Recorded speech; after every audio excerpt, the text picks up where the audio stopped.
Anak berkebutuhan khusus ini punya kelebihan, walaupun kita tahu dia punya hambatan.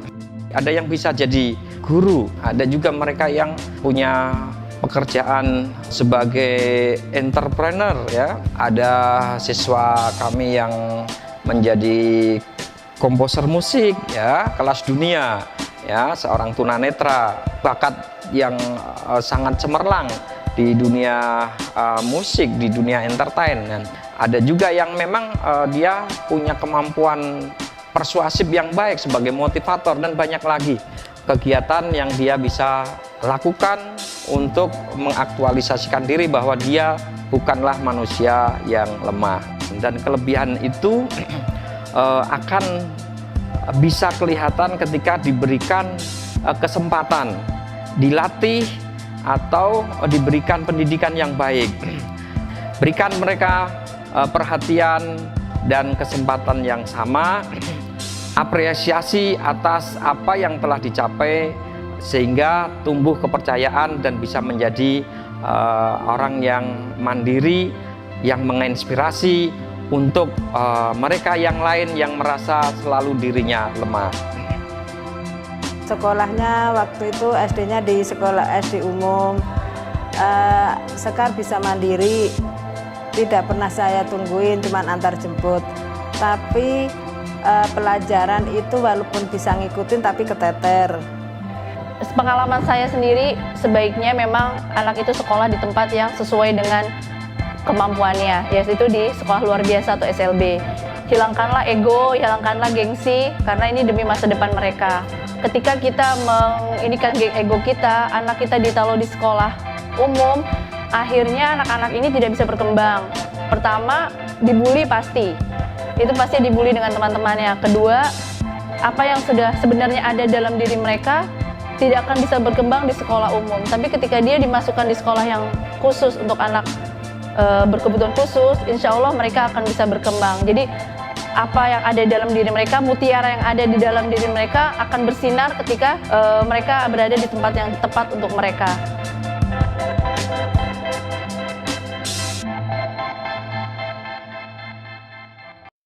Halo semua,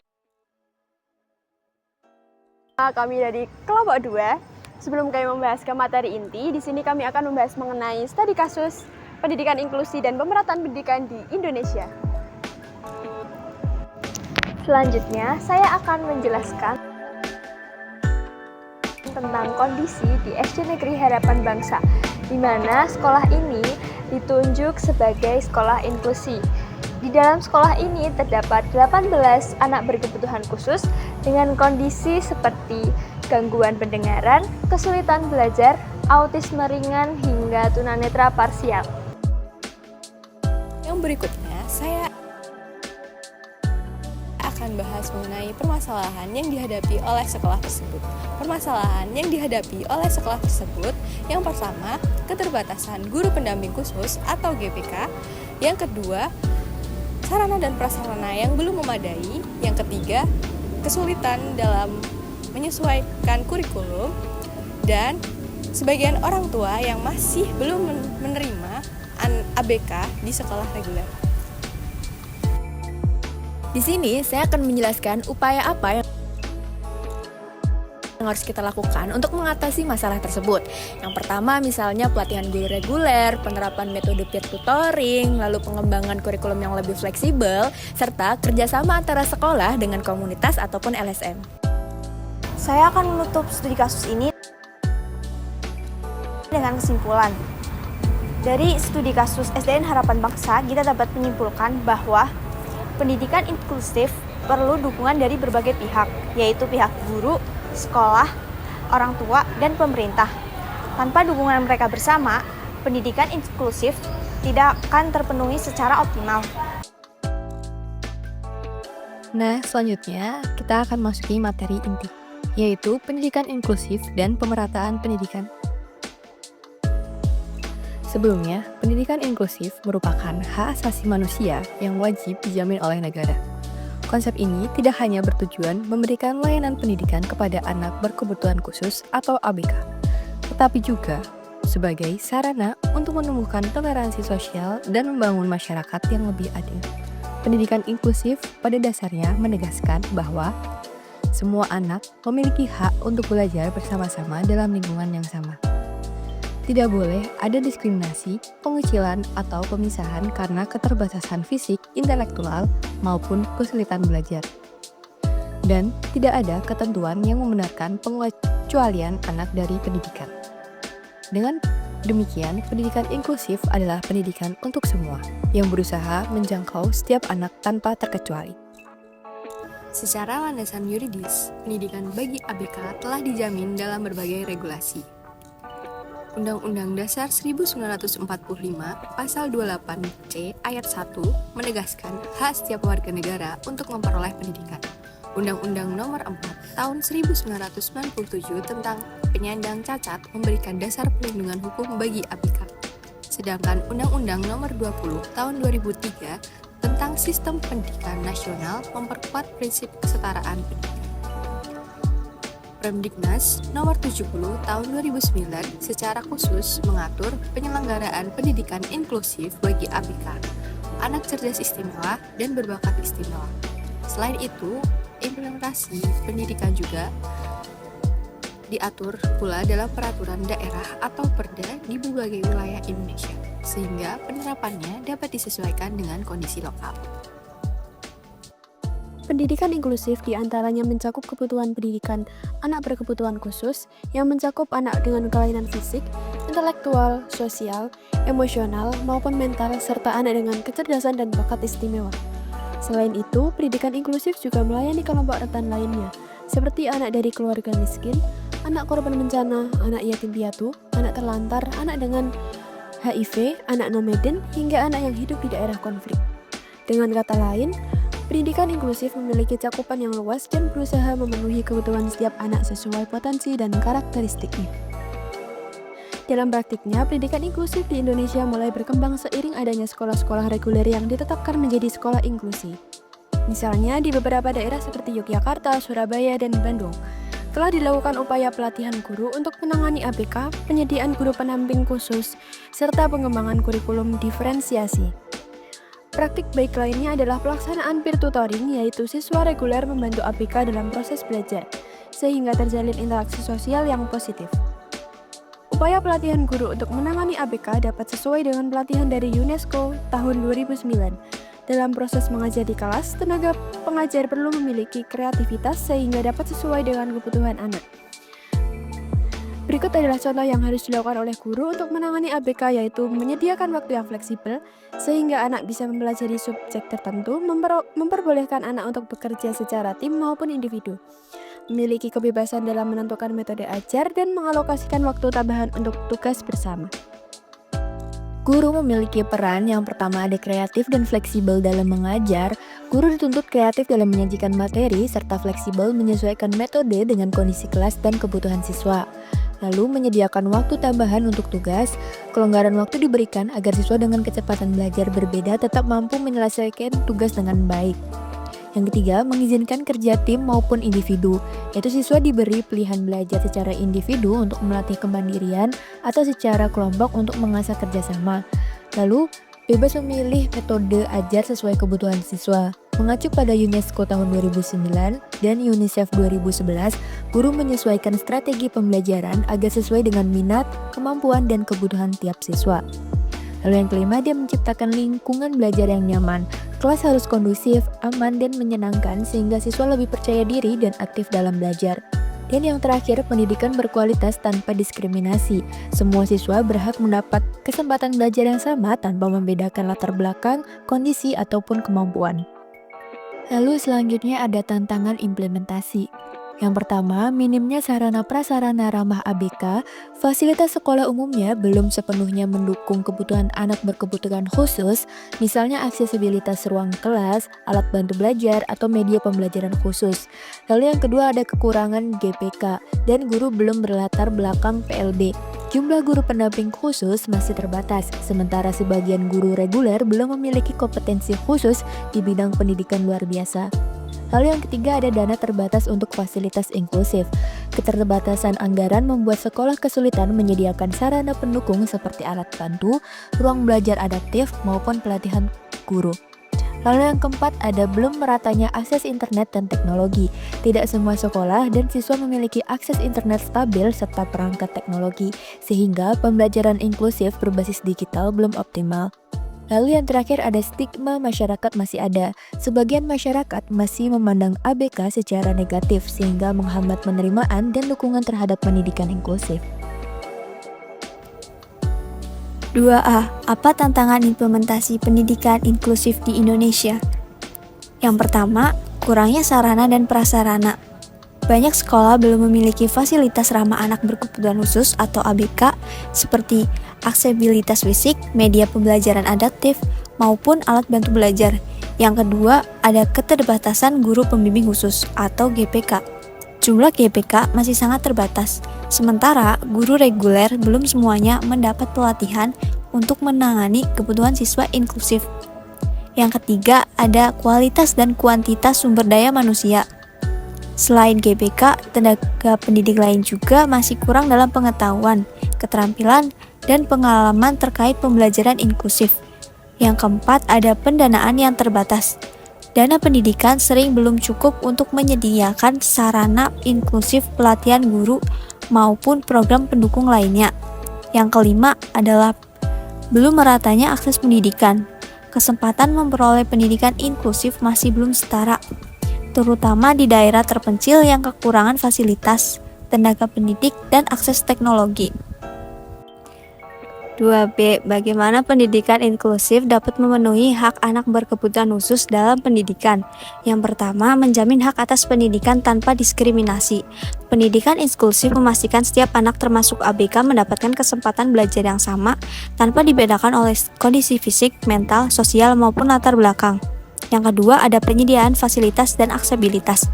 Sekolah inklusif menyediakan sarana yang ramah ABK seperti akses kursi roda, alat bantu belajar, ruang kelas adaptif, serta media pembelajaran yang sesuai kebutuhan individu. Yang ketiga, ada ketersediaan guru pembimbing khusus atau GPK dan pelatihan guru. Adanya GPK dan pelatihan bagi guru reguler membantu menciptakan strategi pembelajaran yang sesuai dengan karakteristik ABK. Yang keempat, ada penguatan lingkungan belajar inklusif. Lingkungan sekolah dibangun agar aman, nyaman, dan mendukung partisipasi semua siswa. Guru, siswa lain, dan masyarakat diajak untuk menumbuhkan sikap saling menghargai serta menghilangkan stigma terhadap ABK. Yang selanjutnya ada proses. Yang pertama, kesempatan belajar bagi semua anak belum tentu diikuti dengan akses dan kualitas yang sama. Masih banyak anak yang menghadapi keterbatasan untuk mendapatkan pendidikan yang setara. Yang kedua ada belum meratanya sarana, prasarana, dan sumber daya manusia di berbagai sekolah, menyebabkan perbedaan kondisi tersebut membuat kualitas pendidikan antar daerah tidak seimbang. Yang ketiga, ada pendidikan inklusif hadir sebagai upaya untuk mencapai kesetaraan pendidikan yang bermutu tinggi bagi semua anak. Dengan penerapan inklusi, setiap anak memiliki hak yang sama untuk belajar sesuai kemampuan dan kebutuhannya. Hasil dari materi di atas adalah pemerintah memiliki peran yang sangat penting dalam mendukung pendidikan inklusif, mulai dari menyediakan pelatihan bagi guru pendamping khusus atau GPK, menambah anggaran, hingga membuat regulasi daerah agar sekolah lebih siap menerima anak berkebutuhan khusus. Di sisi lain, sekolah juga perlu menyiapkan sarana yang ramah untuk anak berkebutuhan khusus seperti aksesibilitas kelas, media pembelajaran khusus, serta merekrut tenaga pendidik yang kompeten agar kebutuhan anak berkebutuhan khusus tersebut dapat terpenuhi dengan baik. Selanjutnya, masyarakat juga memegang peran besar dalam keberhasilan pendidikan inklusif. Dukungan sosial serta penerimaan terhadap anak berkebutuhan khusus akan membuat mereka lebih percaya diri dan nyaman belajar bersama anak reguler. Jika lingkungan sekitar mampu memberikan penerimaan yang baik, maka inklusi tidak hanya berhasil di sekolah, tetapi juga akan berhasil di kehidupan sehari-hari. Kesimpulannya, pendidikan inklusif merupakan kunci dari pemerataan pendidikan karena memberikan kesempatan yang sama bagi semua anak, termasuk anak yang berkebutuhan khusus untuk memperoleh layanan pendidikan. Melalui sistem pendidikan inklusif ini, setiap anak bisa berkembang sesuai kemampuan dan karakteristiknya tanpa ada diskriminasi dari pihak manapun. Dengan begitu, pendidikan benar-benar menjadi hak seluruh warga negara Indonesia, bukan hanya untuk anak reguler saja. Namun, penerapan pendidikan inklusif masih menghadapi banyak kendala. Contohnya, seperti keterbatasan fasilitas, kurangnya tenaga pendidik yang terlatih, serta masalah pendanaan atau pembiayaan. Oleh karena itu, diperlukan kolaborasi yang kuat antara pemerintah, sekolah, dan masyarakat sekitar. Pemerintah perlu menyiapkan kebijakan dan anggaran, sekolah perlu mengatur strategi pembelajaran, sementara masyarakat sekitar diharapkan memberi dukungan sosial dan lingkungan yang ramah. Jika semua pihak bekerja sama, maka pendidikan inklusif bisa berjalan optimal dan pemerataan pendidikan dapat tercapai dengan baik. Selanjutnya, yaitu terdapat keterkaitan antara pendidikan inklusif dan pemerataan pendidikan dengan psikologi pendidikan. Yang pertama, yaitu perkembangan peserta didik. Dalam pendidikan inklusi, semua anak berhak mendapatkan kesempatan belajar yang sama. Penting juga dipahami bahwa setiap anak memiliki kecepatan belajar yang berbeda-beda. Anak berkebutuhan khusus atau ABK seringkali membutuhkan metode atau waktu tambahan agar dapat mencapai kompetensi yang diharapkan, sehingga guru harus sabar dan adaptif. Yang kedua, yaitu sekolah inklusif. Sekolah inklusif ini adalah sekolah reguler yang memberikan ruang bagi semua peserta didik tanpa diskriminasi. Sekolah ini mengakomodasi baik siswa reguler maupun ABK agar mereka dapat belajar bersama-sama, berinteraksi, dan mendapatkan hak pendidikan yang setara. Prinsipnya adalah tidak memisahkan siswa berdasarkan dengan kemampuan, tetapi menyesuaikan pendekatan belajar yang sesuai dengan karakteristik siswa masing-masing. Selanjutnya, peran guru. Guru memegang peranan penting dalam keberhasilan pendidikan inklusi. Mereka perlu memahami bahwa setiap anak yang unik, sehingga harus mampu menyesuaikan metode pengajaran. Guru juga harus peka terhadap kebutuhan khusus anak, memberikan perhatian ekstra, serta memastikan suasana belajar inklusif dan nyaman bagi semua siswa. Yang selanjutnya, peran guru dalam psikologi pendidikan. Guru harus memahami aspek psikologi pendidikan, terutama tahapan perkembangan kognitif, sosial, dan emosional anak. Dengan pemahaman ini, guru dapat menentukan pendekatan yang tepat agar pembelajaran tidak hanya menekankan aspek akademik saja, tetapi juga kesejahteraan emosional dan sosial anak. Yang kelima, interaksi sosial dan lingkungan belajar. Pendidikan inklusi mendorong terjadinya interaksi antara siswa reguler dan ABK. Hal ini penting untuk membangun sikap empati, rasa saling menghargai, serta toleransi antar siswa. Lingkungan belajar yang inklusif juga mendukung perkembangan keterampilan sosial yang lebih luas, sehingga anak mampu beradaptasi di masyarakat. Yang keenam, persiapan yang matang. Agar pendidikan inklusi berjalan efektif, diperlukan persiapan seperti pelatihan guru untuk menghadapi ABK, penyediaan guru pendamping khusus atau GPK, serta pengembangan kurikulum yang diferensiatif. Tanpa persiapan ini, implementasi inklusi bisa terkendala dan tidak memberikan hasil optimal.